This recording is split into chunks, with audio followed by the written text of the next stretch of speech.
Il n'y a qu'un élément qui est central. Donc, si on veut faire griller quelque chose, on va le mettre en dessous tout simplement. Puis, pour cuire, normalement, on le met au-dessus.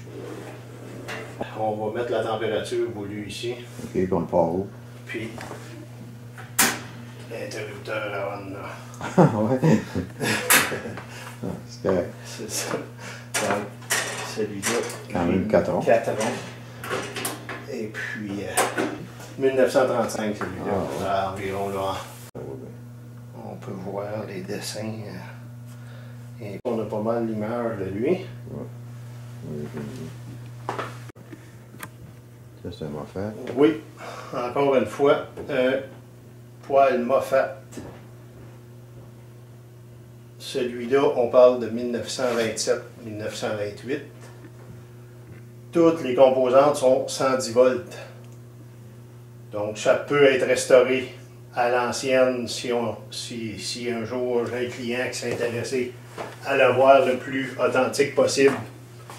Je serais capable de le conserver tout 110 comme il est là. Sinon, ben, je pourrais moderniser si on veut avec des pièces 220. Mais on a tout un équipement pour l'époque. 6 ronds de surface et 2 fourneaux. Ici à droite, un premier là, un deuxième en bas.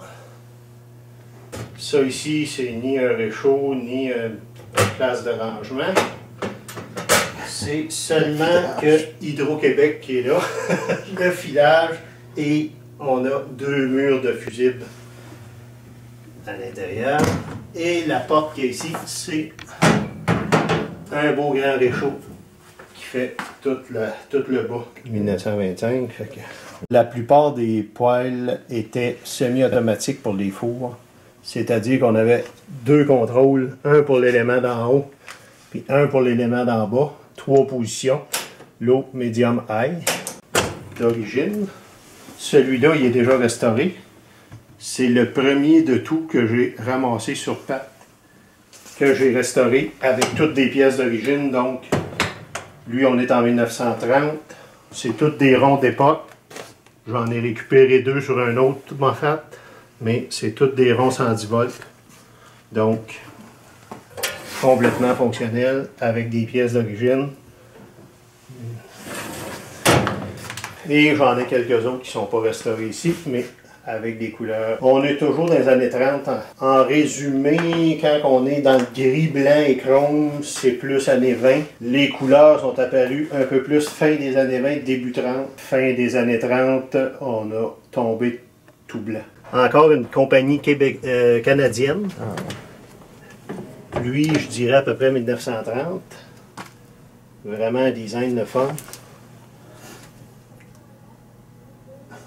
Donc, un futur projet, petit GE. Ça, c'est ce que j'ai vu le plus souvent des années 30. Ces 2 couleurs-là, gris et beige. J'ai vu ça souvent. J'ai le modèle 24 pouces ici. Un autre Moffat.